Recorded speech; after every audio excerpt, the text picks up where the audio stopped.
नहमदुहु व नसल्ली अला रसूलिहिल करीम, अम्मा बाद।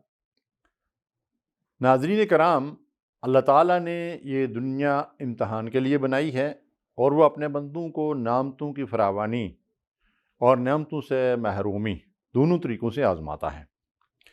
फिर इस आज़माइश में खरे साबित होने वालों को वो कामयाबी की सनद अता फ़रमाता है।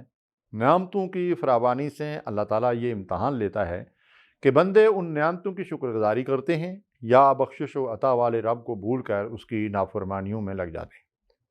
नेमतों से महरूमी भी उसकी हिकमत के तहत होती है। कभी दी हुई कोई नेमत वापस ले लेता है और कभी कोशिश और मेहनत के बावजूद मकसद हासिल नहीं होता। यहाँ अल्लाह ताला ये देखना चाहता है कि मेरा बंदा किस हद तक सब्र व इस्तिकामत और बर्दाश्त के साथ मेरी इताअत पर कायम रहता है।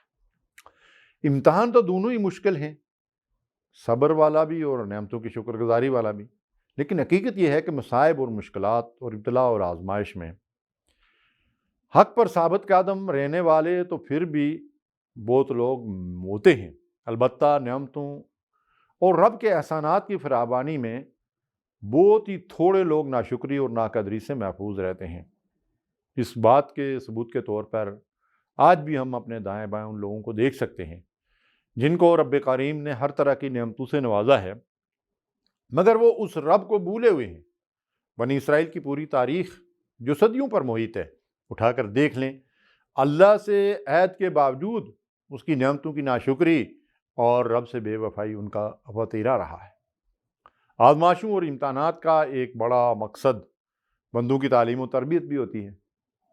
अंबिया अलैहिस्सलाम को इंसानों की इस्लाह और तालीम और तरबियत का जो अजीम मिशन अता किया जाता है, उस बारे अजीम से पहले उनको बहुत सी आज़माइशों से गुजारा जाता है। ये वो उनकी तरबियत का हिस्सा होती हैं वो आज़माइशें। मूसा अलैहिस्सलाम की मिस्र में हिजरत से कबल के कठिन मराहिल और फिर हिजरत और शुएब अलैहिस्सलाम के यहाँ 10 साल तक उनके घर का काम और बिलखुसूस भेड़ बकरियों और जानवरों की गिलाबानी के मराहल से गुजरने के बाद तूरे सीना पर नबूवत का ताज सर पर रखा जाता है। अल्लाह ताला हम सब को हर तरह की आज़माइशों में राह हक पर कायम रखे। आमीन या रब्बल आलमीन।